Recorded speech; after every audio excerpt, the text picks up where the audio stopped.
आदाब, मैं आगा खुर्शीद खान। चुनाव आयोग ने इलेक्टोरल बॉन्ड का सारा डाटा अपनी वेबसाइट पर जारी कर दिया है। जब से सुप्रीम कोर्ट से एसबीआई को फटकार पड़ी थी, लगातार दबाव बनाया जा रहा था कि इलेक्टोरल बॉन्ड का सारा डाटा जारी किया जाए। अब उसी कड़ी में चुनाव आयोग ने अपनी वेबसाइट पर सारा डाटा जारी कर दिया है। किस पार्टी को कितना चंदा मिला है, इसकी जानकारी तक साझा की गई है।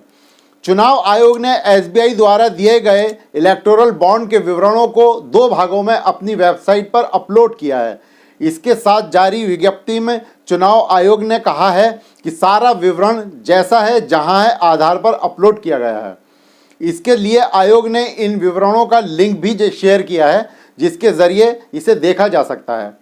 इससे पहले स्टेट बैंक ऑफ इंडिया के चेयरमैन दिनेश कुमार ने बुधवार को सुप्रीम कोर्ट में एफिडेविट फाइल की।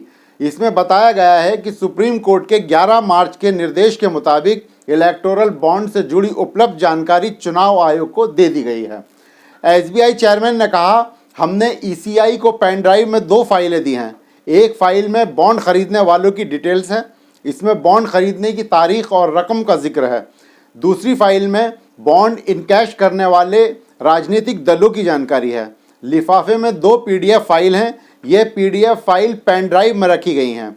इन्हें खोलने के लिए जो पासवर्ड है वो भी लिफाफे में दिया गया है। एसबीआई के हल्फनामे के अनुसार 1 अप्रैल 2019 से 15 फरवरी 2024 तक 22,217 इलेक्टोरल बॉन्ड खरीदे गए। इनमें से 22,030 बॉन्ड का पैसा राजनीतिक पार्टियों ने कैश करा लिया है। पार्टियों ने 15 दिन की वैलिडिटी के भीतर 187 बॉन्ड को कैश नहीं किया। उसकी रकम प्रधानमंत्री राहत कोष में ट्रांसफ़र कर दी गई।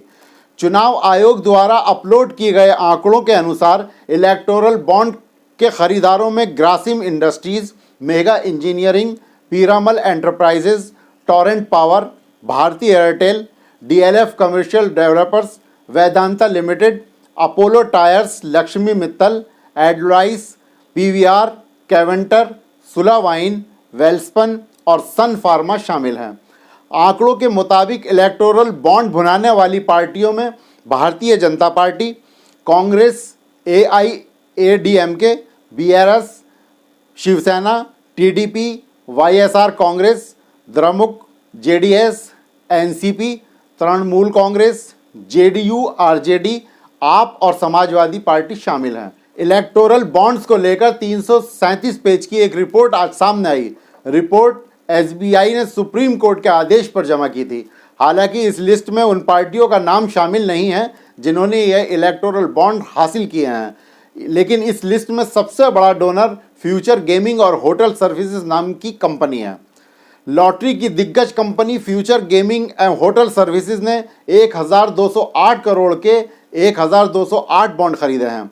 17,000 करोड़ के कारोबार वाली कोयम्बटूर स्थित कंपनी के प्रमुख मार्टिन सैंटियागो हैं, जिन्हें लॉटरी किंग मार्टिन के नाम से भी जाना जाता है। कंपनी पर मनी लॉन्ड्रिंग की जांच चल रही है। दूसरा सबसे बड़ा खरीदार मेगा समूह की कंपनियां हैं, जिनमें Megha Enterprises and Infrastructure Limited और Western UP Power Transmission Company Limited शामिल हैं, जिन्होंने चुनावी बॉन्ड में दूसरी सबसे बड़ी राशि का योगदान दिया है। MEIL ने 1 करोड़ रुपए मूल्य के 966 बॉन्ड खरीदे, कुल मिलाकर 966 करोड़ रुपए। WPPTCL ने 220 करोड़ रुपए के बॉन्ड खरीदे, जिससे मेगा इंजीनियरिंग का कुल योगदान 1,186 करोड़ रुपए हो गया। Future gaming and hotel services company ने 1,368 करोड़ रुपए के इलेक्टोरल बॉन्ड खरीदे हैं। आपको बता दें, ये वही कंपनी है जिसको लेकर ईडी ने करीब 409 करोड़ रुपए के एसेट्स जब्त की थी। यह लॉटरी कंपनी है जिसको लेकर काफ़ी समय से विवाद चल रहा है और यह कंपनी साउथ इंडिया की बताई जाती है। दूसरी बड़ी कंपनी है मेगा इंजीनियरिंग और इंफ्रास्ट्रक्चर लिमिटेड, जो कि डैम और पावर प्रोजेक्ट बनाती है।